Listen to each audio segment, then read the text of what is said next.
వాక్యము ద్వారా మనతో మాట్లాడునుగాక. ఆల్ గాడ్స్ పీపుల్ సే ఆమేన్.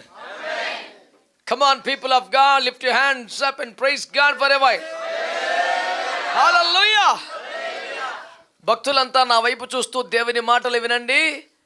ఈరోజు దేవుని మహాకృపను బట్టి ఎన్నో దినములుగా మీరు చేస్తున్న ప్రార్థన ఫలితముగా త్వరగా మీరు ఇంటికి వెళ్ళబోదురు. మీ విడుదల సమీపించింది కనుక మీ తలలు పైకెత్తుకుని ధైర్యం వహించుడి అని లూకాసు వార్తలో వాక్యం సెలవిస్తుంది. ప్రియులారా, సత్యము విషయముల అనుభవ జ్ఞానమును పొందాలని గత వారం మనతో మాట్లాడిన దేవుడు కాస్త తీవ్రమైన విషయాన్ని ఈ పూట మనకు జ్ఞాపకం చేస్తున్నాడు.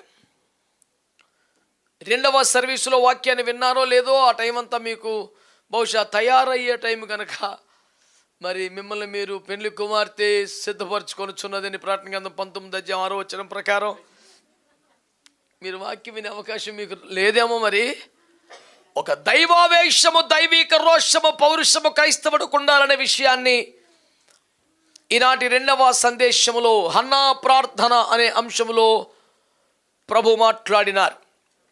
అది పునాదిగా, పెట్టుబడిగా, ఆలంబనగా, బ్యాక్గ్రౌండ్గా పెట్టుకొని ఈ వాక్యాన్ని మనం వినాల. ఈనాటి అంశం ఏంటంటే, ఇకను బుద్ధి పూర్వకముగా పాపము చేస్తే ఇకను బలి ఉండదు, న్యాయ పీఠం దగ్గర నిలబట్టమే. You have to face the judgement, no other way, no other option. దేవుని వాక్యం ఏమంటుంది? బుద్ధి పూర్వకముగా పాపం చేస్తే, పాపాలు రకరకాలు, అవన్నీ వర్ణించడం నా ఉద్దేశం కాదు, కానీ పాసిబిలిటీస్ చెప్తున్నాను. ఇది పాపమని, దేవుని చిత్తానికి వ్యతిరేకమని, దేవునికి ఇష్టం ఉండదని,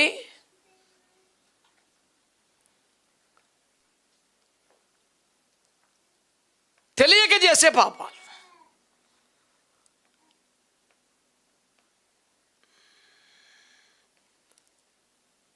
ఉదాహరణకు ఎవరైనా విగ్రహారాధనను ప్రేమించి భక్తి చేస్తున్నటువంటి వ్యక్తులు ఎన్ని దేశాల్లో ఉన్నారు. ఇప్పుడు ఐగుప్తులోని విగ్రహారాధన క్రీస్తుపురం 1000 సంవత్సరాల నాడే మనం చూసాం చరిత్రను బట్టి. కనుక ఏ దేశమైనా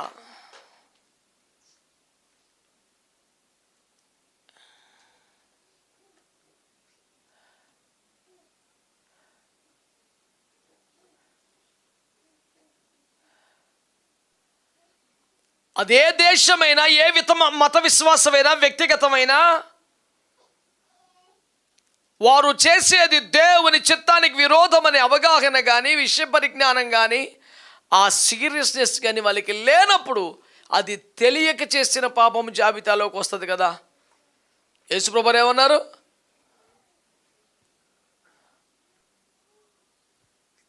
తెలియక తప్పిదమునకై తగిన పని చేసిన వానికి కొంచెమే దెబ్బలు తగులుతాయి గ్యారెంటీగా.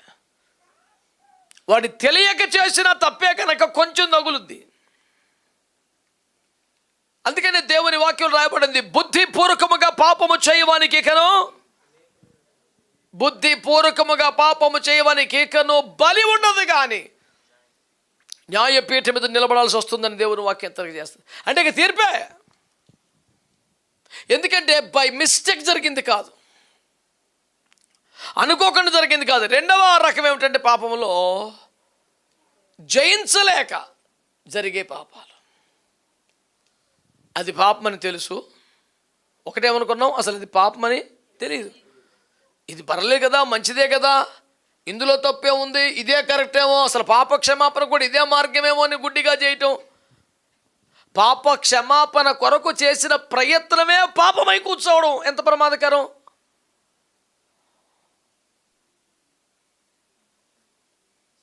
కనుక తెలియక చేసే పాపాలు ఒక కేటగిరీ అయితే, తెలిసినా జయించాలనే ఆశ ఉన్నా, కొద్దో గొప్ప ప్రయత్నం కూడా ఉన్నా, తన వల్ల కాక బలహీనుడై దాన్ని జయించలేక, ప్రభువా చేయగోరిన మేలు చేయక చేయగలను కూడి చేస్తున్నాను, ఇటు పాప నియమనాలో ఉంది, ఈ దౌర్భాగ్య నుంచి విడిపించు నాయనా, ఈ తప్పని తెలుసు, మానలేకపోతున్నాను, జయించలేకపోతున్నాను, కొంతకాలం ఉంటున్నాను కానీ మరలా పడిపోతున్నాను అని పాపమును జయించే బలము లేక బలహీనుడై పడిపోతున్నప్పుడు వాడికి కొంచెం కృప దొరికే అవకాశం ఉంటుంది. ఈ 2 కేటగిరీలు కాకుండా ఏం కాదు, ఏం పర్లా, ఎవడచ్చమైన లేడు, అలాగైతే భూమి బోల్డ్ పోవాలి అని నేను ఒక్కనే చేశానా ఏంటి, ఇంకా బోల్డ్ మంది ఉన్నారు, ఈ రకమైన ఒకడు ఉంటాడు. బుద్ధిపూర్వకంగా పాపం చేయటం,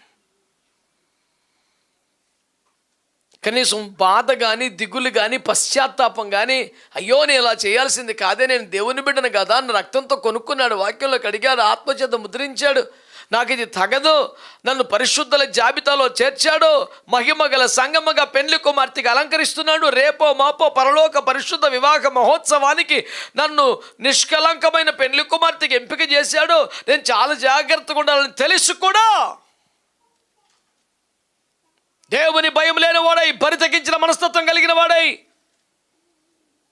దేవుని సన్నిధిని వనకకుండా నా లైఫ్ నా ఇష్టం అన్నట్టు. అబ్రహాం అంటాడు కదా ఆ ధనవంతుడితో, నా జీవితం నా ఇష్టం అన్నావు, ఇప్పుడు యాతన పడుతున్నావు తప్పదన్నాడు. వింటున్న భక్తులరా, సంఘమా, దేవుని సేవకులను ఎవరైనా సరే, బుద్ధిపూర్వకంగా చేస్తున్నావా, పర్వాలేదని చేసేస్తున్నావా, లేనిపోని మొండి ధైర్యం వచ్చేసిందా, అడ్డగోలు బరితెగింపు వచ్చేసిందా, ఎవడో పడిపోయిన పనికి మనం చూసి ఎందరో పడిపోయి నేను పెద్ద గొప్ప ఏముంది,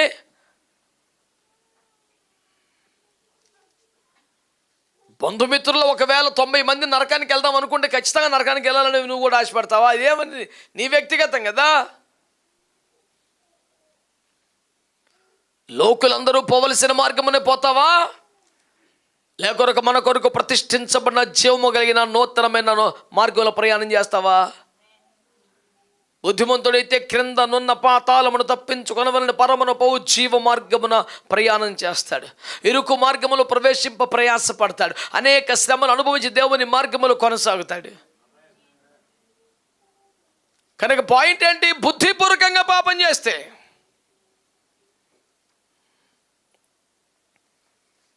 తెలియకుండా తప్పు జరిగిపోతే, పొరపాటున జరిగిపోతే,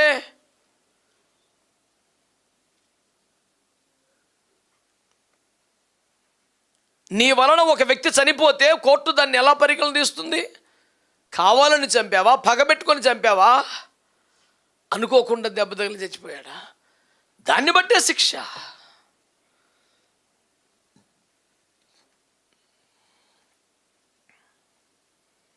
ఈ రోజున దేవుని వాక్యాన్ని నువ్వు ఆలకిస్తున్నావా? పాపిని ప్రభువా, బలహీనుని ప్రభువా, కనికరించు ప్రభువా, క్షమించు ప్రభువా, పరిశుద్ధపరచు ప్రభు అంటున్నావు కదా. ఏమిటా పాపం? యేసు రక్తములో కొనబడి వాక్యములో కడగబడిన తర్వాత, నిత్యము వాక్యపు స్నానం జరుగుతున్న తర్వాత కూడా ఇంకా నేను పాపిని ప్రభువా అనాల్సిన పరిస్థితి కారణమైన ఆ పాపం ఏమిటి? జయించలేకపోతున్న పాపమా, బుద్ధిపూర్వకంగా చేస్తున్న పాపమా?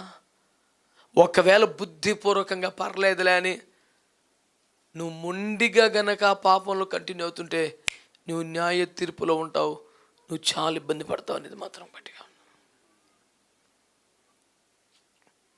రోమాపత్రిక 5వ అధ్యాయం చివరి వచనం, 6వ అధ్యాయం మొదటి వచనం చదవండి. రోమాపత్రిక 5వ అధ్యాయం చివరి వచనం, 6వ అధ్యాయం మొదటి వచనం.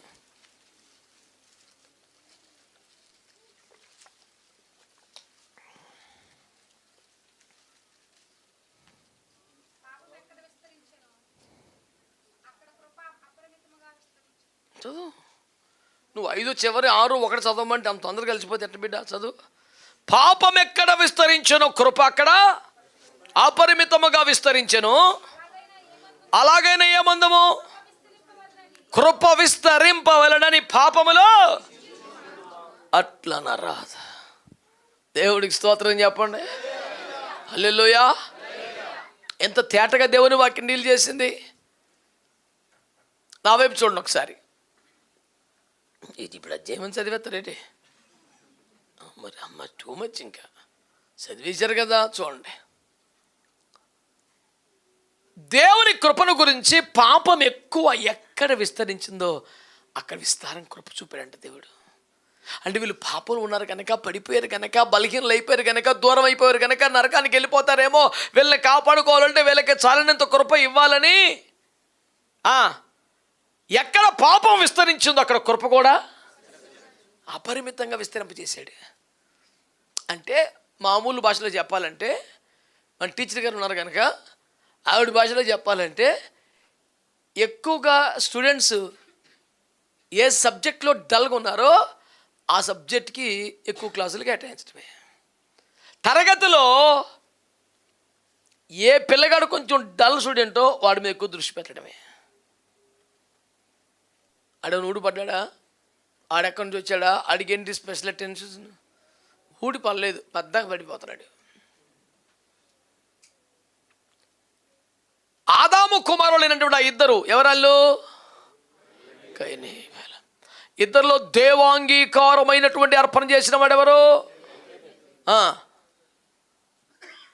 రిజెక్టెడ్ క్యాండిడేట్ ఎవరు? చెరుకో బలిపీఠం కట్టారు, ఎవడు అర్పణాడు పెట్టాడు, అన్నగారు అర్పణ మీదకి అగ్గి రాలేదు, తమ్ముడు గారు అర్పణ మీదకి అగ్గి వచ్చేసింది. ఇతడి అర్పణ చాలా, thank you Lord for accepting my offering, praise the Lord, hallelujah అని పిల్లడు అన్నాడు. పెద్దడు ఆడంక పైకి చూస్తున్నాడు, అదే అంగీకరించవా అయ్యో అని బాధగా కూర్చున్నాడు. ఒక్క సెకండ్ ఆగలేకపోయాడండి పరిశుద్ధుడిని దేవుడు. సర్రమని పరిగెత్తుకు వచ్చాడు భూమి మీదకి. ఒత్తే గిత్తే ఎవరి దగ్గర రావాలా? శబాష్ కొడుక, సూపర్, నువ్వు బ్రహ్మాండంగా బలపడి, God bless you my child అనాలా. కానీ ఆయన దగ్గర రాకుండా ఫెయిల్ అయిపోయిన దగ్గరికి వచ్చాడు. వచ్చి, నాన్న అది కాదురా, ఇలా చేయాలరా, ఇలా చేస్తే బాగుండదు కదా, ఇలా ఎందుకు చేసేవరా, ఇప్పుడు ఆ మాత్రానికి ముఖం చిన్నపుచ్చుకున్నావు, ఎందుకు కోపం ఎందుకురా, పర్లేదు లెటరా నేను చెప్తాను ఉపాయం. కృప ఎవరికి ఎక్కువ వచ్చింది? నేను ఏమన్నానంటే, ఆరంభం నుండి కూడా ఎక్కడ పాపం విస్తరించింది అక్కడ కృప. అంటే పాపంలో పడ్డవాడిని అలాగే వదిలేస్తే ఇంకా నాశనం అయిపోతాడు, ఇంకా దూరం అయిపోతాడని వాడికి ఎక్కువ అవకాశాలు ఇచ్చి వాడితో ఎక్కువసార్లు అంటే ఇప్పుడు బుద్ధి జ్ఞానం లేని గుర్రములు, కంచర గాడిదల వంటి బోధకులు తయారై పనికి మాలిన పని. పాపం ఎక్కడ విస్తరించను, కృప అక్కడ విస్తరించదు. పిల్లరా, అక్కడో జఫనే శాస్త్రి లాంటి చాదస్త బోధకులు ఉంటారు, ధర్మశాస్త్రకాలను మనిషిలాడు, సత్యకాల మనిషాడు, బినాలను బెదరగొట్టు బతికేస్తున్నాడు. ఆడు అంటాం కానీ బెదరగొడితే ఎవరు డబ్బులు ఇస్తాడు, ఏమన్నా బుజ్జగింత డబ్బులు ఇస్తాడు, కానీ బుద్ధి ఉందడికి. అని చెప్పిన లాజిక్ లేదు కదా, బెదరగొట్టు బతికేస్తాడు, బెదరగొట్టితే ఎవడు బతుకుతాడు. నువ్వు సూపర్ రా, నువ్వు అదిరా, నువ్వు ఇదిరా, నీకు మించిన వాళ్ళు లేడు, నువ్వే సాటు బేబత్సహా అంటే ఆడేమన్నా 10 రూపాయలు సంద అవుతాడు. ఇల్లుగాంచేది అమెరికా లేదు, కెనడా, ఎక్కడ పెడితే అక్కడ రేవెట్టేస్తుంటే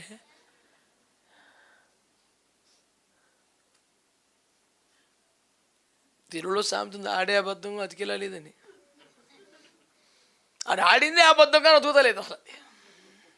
ఆడు జనాలను పొగిడేసి వాగ్దానాలు చెప్పేసి జనాలను మెచ్చుకొని బతికేస్తున్నాడు అంటే అర్థం ఉంది. జనాలు కోప్పడి ఖండించి గద్దించి బుద్ధి చెప్పి తోలు తీసి ఎండేసి ఇంకేం బతుకుతాం. అందుకని ఆది అపోస్తుల కాలంలో సేవను గురించి, మీరు భూలోకమును తల్లకిందులు చేయువారు ఇక్కడికి కూడా వచ్చారు అన్న మాటను ఆధారం చేసుకుని నేను ఒక సందేశం ఆర్టికల్ రాశాను.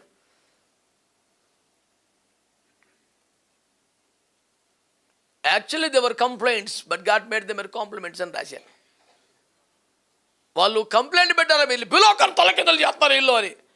కానీ అదే బాగా ప్రసిద్ధి అయిన డైలాగ్ అయిపోయింది. ఎక్కడికి వెళ్ళినా భూలోకం తలకింజలు ఇక్కడికి వచ్చారు, భూలోకం తలకి ఇక్కడికి వచ్చారు. అది పెద్ద పెద్ద బిరుదులాగా పద్మవిభూషణ్ వచ్చాడు, భారతరత్న వచ్చాడు అన్నట్టు ఎక్కడికి వచ్చినా భూలోకం తలకి చేసి వచ్చారు. అది చాలా పాజిటివ్ వైబ్స్ క్రియేట్ చేసింది ఆ రోజుల్లో. విపరీతమైన క్రేజ్ తీసుకొచ్చిన పదం ఏంటంటే భూలోకం తలకి ఇక్కడికి వచ్చారు. అలా చెప్పుకోండి, మనోడు కూడా వచ్చారు, ఎవరో అలే భూలోకం తలకి చేస్తారు, మన దగ్గరికి వచ్చారు. యాక్చువల్గా అది వాళ్ళకి తిట్టు, వాళ్ళు తిట్టారు, అలాగని నాశనం చేస్తారు, మొత్తం భూలోకం తలకిందులు చేస్తున్నారు అని చెప్పి తిట్టారు వాళ్ళని. అదొక తిట్టు వాళ్ళకి సంబంధించి. కానీ దానికి మించిన సర్టిఫికెట్ లేకుండా అయిపోయింది. దేవునికి స్తోత్రం. దేవుడు అట్ట మార్చాడు సింపుల్గా దాన్ని. ఆమేన్, హల్లెలూయా. ఆ రోజుల్లో పౌలు గారు అన్నారట, అతని ప్రసంగము కొరగానిది అని. ఇంక భూమి మీద అంతకన్నా ప్రసంగి లేడు అసలు. సొలొమోను తనకు తను ఎట్టేసుకున్న ప్రసంగం అని ఏడు చెప్పాడు. అంతా వ్యర్థం చచ్చిపోతారని చెప్పాడు. ఆఖరి అధ్యాయం రాశాడు, మొత్తం వ్యర్థమే కానీ భూమి మీద భక్తులు భయభక్తులు కలిగి కుదురుకుంటాం మానవ కోటికి విధి, ఇదే తేలిన ఫలితార్థం. ఆ అధ్యాయం లేకపోతే మొత్తం సున్నాయే. సూర్యుని కింద వరకు సమస్తం వ్యర్థం అంటే మరి ప్రార్థన సూర్యుని కింద కాకపోతే ఎక్కడ చేస్తున్నాం?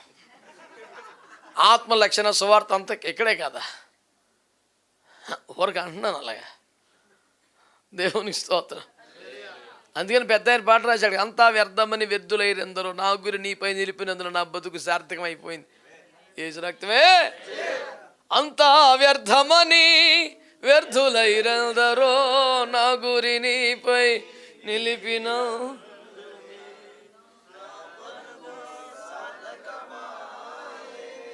మొత్తానికి ఐకమత్యంగా పాడేశారు. దేవునికి స్తోత్రం. అందరూ ఒక బండిలో రండి ఎవడి బండి ఆడు వేసుకొచ్చాడు. అంటే శృతులు కొలిస్తే లేదు నా బాధ. అది కలపాల. ఒకే పాట పాడారు కాబట్టి ఒకలాగా పాడలేదు. కలవాలి శృతి. ఒకటి అంతా వ్యర్థం, అంతో వ్యర్థమని అలా పలకూడదు. అందరు కలిసి ఒక శృతి. దేవునికి స్తోత్రం చెప్పాలి. హల్లెలూయా. బోధపడుతుంది ఏమన్నా? వాక్యంలో ప్రభు మాట్లాడుతుంది అంటే కృప విస్తరిస్తుందంటే వాడిని రక్షించే ప్రయత్నం ఎక్కువ అవుతుందని. పర్లేదు పాపం చేసుకోమని బరితెగింపుకు లైసెన్స్ చెప్పడం కాదు. బుద్ధి జ్ఞానం లేని పాపిష్టి మాటలు మాట్లాడుతున్నావు. నువ్వు ధర్మశాస్త్రంలోనేమో మేము కృపలో ఉన్నాం. కృపలో ఉన్నట్టు ఏంట్రా ఈ పగలపోతుంది. మళ్ళీ పాపిష్టి మాటలు మాట్లాడుతున్నావు.